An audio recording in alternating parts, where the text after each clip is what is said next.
Nem tudom, szeretem megrágni a dolgokat. Két katicabogár hancorozik az egyik levélen, és a harmadik pedig egy másik levélre így leskelődik, és figyeli őket. Eltelik egy kis idő, aztán az áll a leskelődő katicabogár mellé egy cserebogár. Szóval, hogy ketten nézik több húsban, hogy mi történik a szomszéd levélen. És csak egy cserebogár elkezd gondolkozni, hogy ha már itt kukkolunk itt ketten, akkor csak illenék így bemutatkozni, vagy valami. És oda fordul a katicához, mondja neki, hogy szia, én vagyok a cserebogár. És ránéz a katica. Na, a cserebogár én vagyok.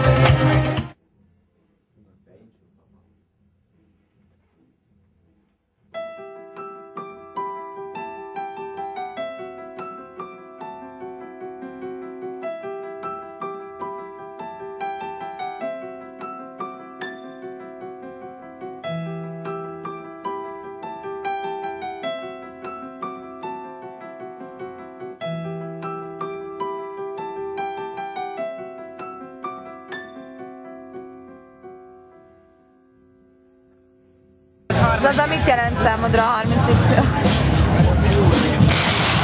Ez, jó, köszi szépen. Ilyen szavak jutnak eszembe, hogy ócsár, hogy úristen, Berni, Márk, Peti, az összesen, nagyon annyi mindent kaptam én ettől a zenekartól. Nagyon jó volt, már rég megkértem a zenekarnak, hogy eljövök egy buliukra, épp itt volt az ideje. És régóta ismered a zenekart? Igen, elég régóta ismerem őket, és amikor Nyíregyházra jártak, megértem, hogy pálinkázni fogunk, de nem úgy jött össze. Van a zenekar, és szeretem őket, meg vannak emberek, akik nem zenekar, de őket is szeretem, és ez így együtt nekem a 30Y. A 30Y az kurva nagy bulit jelent barátaimmal, azokkal az emberekkel, akiket szeretek, beleértve a zenekar tagjait is. Kellően intellektuális, jó arányban van ez az igazságérzet, morál dolog is, és mellette meg így egy tök érző ember. A bátyám. A Zoli a feltűnési vízketegségben szenvedő. Ő talán olyan, mint egy center egy foci csapatban. Én vagyok a köztársasági elnök. És miért? Azért lettem az, mert mindenképpen kellett nekem szerezni valami főméltóságot, ha már helyek középen állok. Ugyanakkor viszont éreztük, hogy valami olyasmit kell, ami nagyszerű telephely, de nincsen túl sok jogköröm. A romológia az egy viszonylag friss tudományterület, vagy kutatási terület, és ez érdekes dolog, hogy hogyan jön egy ilyen létre, hogy ezt hogy hozzák létre az emberek, hogy egy idő után miért gondolják, hogy a romológia az mint olyan létezik. Úgyhogy ez így alapvetően izgat.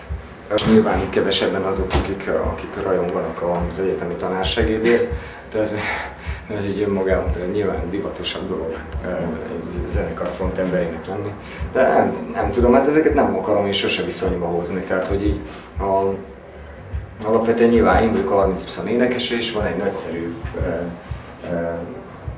másik munkám is, ami inkább így az érdeklődésem, vagy valami jó értelembe vett át, a hobbi talán bátor szó, de valami efféle, hogy így, ja, az a jó benne, hogy így sok dimenzióba mászkálsz, és az meg fura, hogy persze van néha fura helyzet, tehát mit tudom én, összekeverednek bizonyos metódusok, mondjuk ott is alá kell írni, csak ott indexeket, itt meg másfajta papírcetliket írsz alá, de hát tudom, körülbelül ennyi az átfedés a kettő között.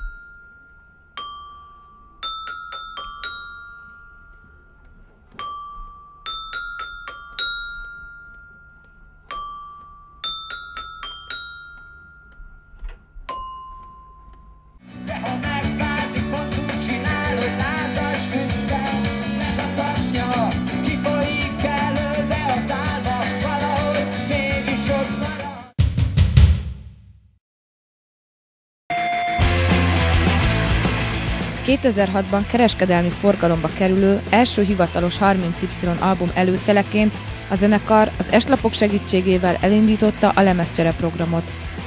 A lemezcsere logóval megjelölt koncerteken minden érvényes belépővel rendelkező látogatók közül az első 30 egy eredeti 30Y CD-t kapott ajándékba a zenekartól, amennyiben elhozta nekik saját, írott verzióját. A hatályban lévő érvényes jogszabály szerint a törvény minden nemű zenei anyag másolását tiltja és bünteti. Ez a zenekar szerint egy ellenőrizhetetlen és szükségtelen jogszabály, ami nem csak azokat sújtja, akik hallgatnák a dalokat, hanem azokat is, akik játsszák őket. Nagyon sokan letöltötték a 30Y lemezét, ami szerintük nagyon kedves dolog. Sokan ki is írták CD-re, ennek szintén örülnek. Beck Zoli szerint a zenét és a zenei ipart nem szabad összekeverni.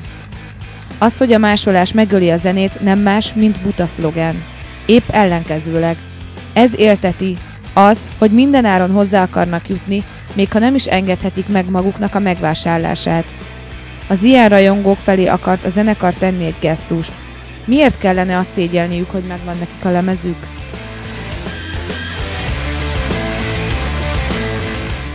A lemezcsere program, hogy erről ez így hogyan jött meg? Megmondom, hogy mit mesélt annól a Berti.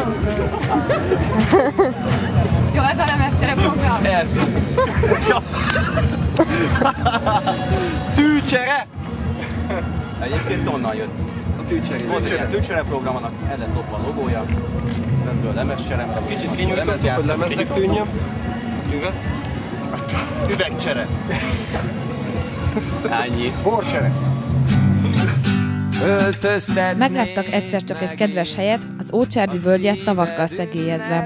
Zenészként egyből a zene ugrott be nekik erről a helyről, és így kezdődött el a mély visszaszervezése. A 2005-ös 0. év elsősorban a 30Y rajongói közösségének szólt. Ócsárd alkalmat adott arra, hogy egymástól távol élő, eddig csak a neten érintkezni tudó rajongók összejöjjenek, és együtt töltsenek pár napot a zenekarral. 2006-ban már baráti zenekarok is felléptek, és mintegy 600-an vettek részt a Mikrofesztiválon. És zászlók is lobognak. Ócsere. Varázslat. Ócsárd. Várjál, te szót mondtál? Erre egy szót. Varázslat. Úszás, fürdés, koncert előtt. Koncert előtti hirtelen váratlan fürdés. Papa után nyúlás. Mindenre érvással és Ócsárd az a hely, ahol válaszolunk. mindent érdemes csinálni, de mindent alsógatja nélkül. Red Hot Chili Peppers koncert éneklése az Ázival. Reggelire velő spiritos. Te nem emlékszel, úgy volt. Kávéhelyett pálinke. Nem lehet. Kávéhelyett pálinke. A Gesztölci tekerős riadófújó, vagy mi a tökön Úristen, volt. az ilyen volt. Az szörnyű volt. A 30Y internetes fóruma 2005. április 11-én kezdte meg működését, eleinte csak mint vendégkönyv. A mára több mint 9000 regisztrált felhasználó, több mint 100 000 hozzászólása olvasható a lehető legkülönbözőbb témákban.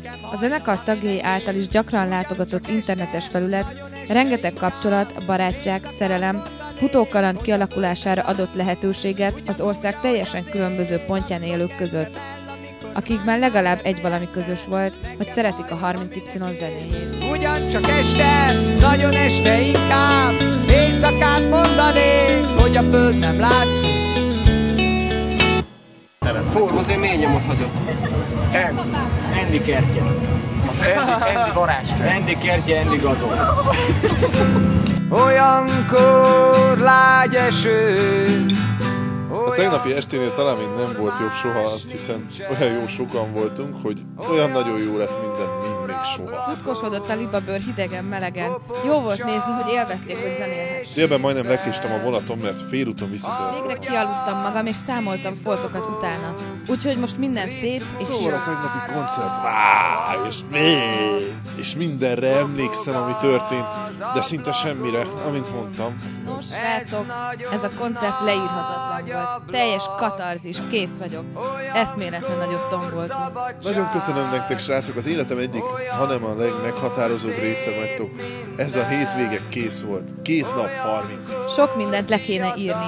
Pillanatokat, amiket megéltünk, embereket, akikkel megéltük, érzéseket, gondolatokat. Patetikusan, vulgárisan, sírósan, kacagósan, valahogy. Köszönöm, szeretlek titeket. Fránya 40-zéstől mindenes. Dupláztam, már megint élmény volt, már megint respekt mindenki. Rövidek a színpadról Bézétől. Fák, fák, fák. Mi a szöveg, szívem? Kaposvár játszott, hatalmasat. Köszönöm. Ennyi hullámos hajú lányt és tágpupillát is régen láttam együtt.